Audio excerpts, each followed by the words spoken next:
all the hottest guys are emotionally unavailable, right? They're aloof and they're masculine and they're cool.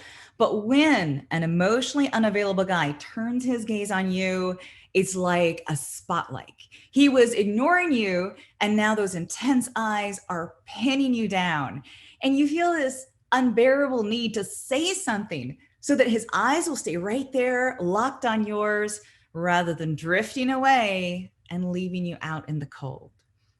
No wonder we fall for the emotionally unavailable guys, right? Because there's this mystery that we have to solve. But of course, you know what will happen. You won't solve the mystery of him in time. He'll tell you that this isn't doing anything for him and he's this free spirit and he can't be tied down, and then he'll leave. Now, here's the part that makes me really, really mad. When he leaves, you'll think that it was your fault. Because if you were absolutely the most amazing woman in the world, he wouldn't leave. He would be just as addicted to you as you are to him. And everybody would ask you, how did you get him to settle down? And you would just smile and keep your secret. So, what is the secret to holding down an emotionally unavailable guy? Well, let's find out. Hi, I'm Amy Waterman, a dating and relationship expert with yourbrilliance.com. And in this video, I'm going to share with you 3 tips to rein in that emotionally unavailable guy.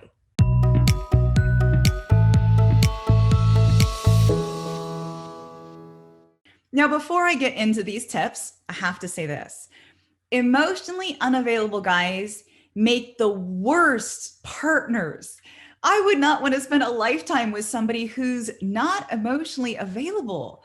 Like, you should not have to work for a man's love.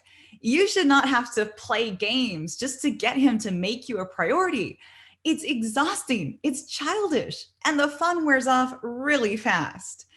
But you don't know what it's like being with an emotionally unavailable guy until you date a few and you realize that they're way more hassle than they're worth. Now, personally, I wouldn't want to have to watch my every word for fear of saying something too intimate that might put him off. I wouldn't have to worry that he would see me at my most vulnerable and emotional and turn his back on me.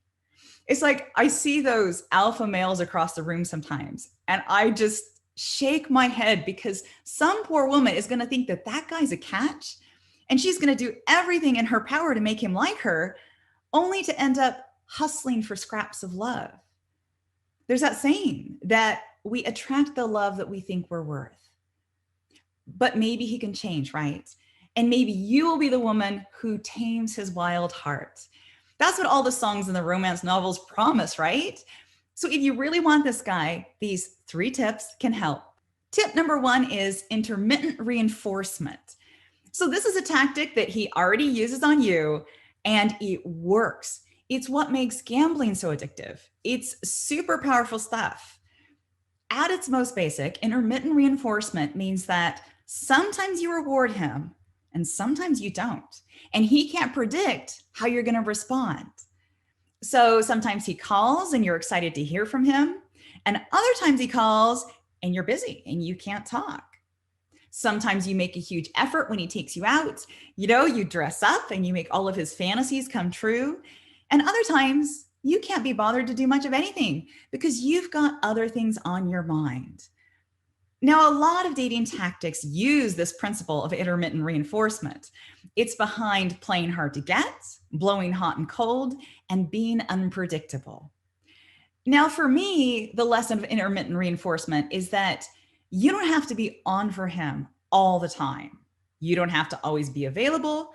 You should respect your own limits, and you should keep the bulk of your energy for your own life. Tip number 2 is an awesome emotional support posse.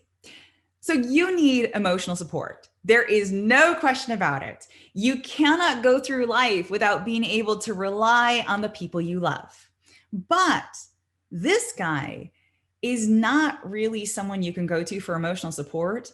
So don't waste your time trying to get blood from a stone. Get a great emotional support posse together. Spend lots of time with your girlfriends, call your parents or your siblings every week. Lean on the people that you know you can count on. Now, we have this belief that our romantic relationships should fulfill our every need, but that's not true. We need a village. We need our friends. We need a life outside of our relationship. Your friends will listen to your feelings and talk you through what you need to talk about. And that way, when he can't be there for you because he's not very good with emotions, it won't matter so much. So, tip number 3 is commit to his level. And what that means is this: never give a guy more commitment than he is giving you. So, if he's not seeing you exclusively, then you don't see him exclusively. Always keep that online dating profile active and go out on dates with other guys, even if you're not all that interested. And maybe, just maybe, as you meet those other guys, as you see that relationships don't have to be this cat and mouse game, you'll realize that you do have options.